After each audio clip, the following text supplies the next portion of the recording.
soo dhaadhaceen bartamihii deegaanka canfarta oo ah jidkii laamiga ahaa ee xiriirinayay Itoobiya iyo Djibouti yaa hadda qayladhaanta ay soo saareen maanta maamulka canfartu waxa ay ku sheegeen in kooxda TPLF ay horumar baaxad leh ka samaysay dagaaladii ugu dambeeyay ayna soo gaadhay maxaan ku ilaahdaayo to sardu baa la yiraahdaa magaalada sardu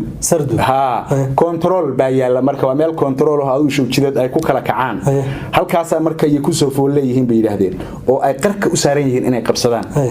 awood ka difaacdaahina ma jirto haday halka qabsadaanna Itoobiya waa oomaysaa shidaalaan baa ku dhacaysa marka waa adigu waa la ismaaragtay waa la waagadooda ku riqmeen xagee kama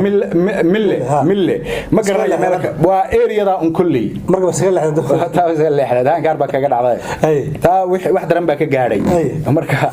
waa nimanku way faashadaan horta ma TPLF ninti kale isagoo faashan ma dhaqaaqayaba aniga yidi ninti kale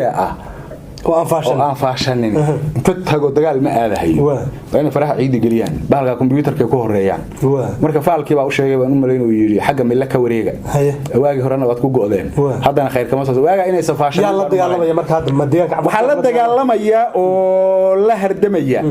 wax allaaliyo wixii ciidan meesha joogay ma aha canfar kaliya canfartu magacii bay wadataa laakiin Eritrean canfarta gacan saar leeyihiin intaasoo maleeshiyada oo kumanaana iyo ciidankii maamulka canfarta iyo ciidankii dawladda Itoobiya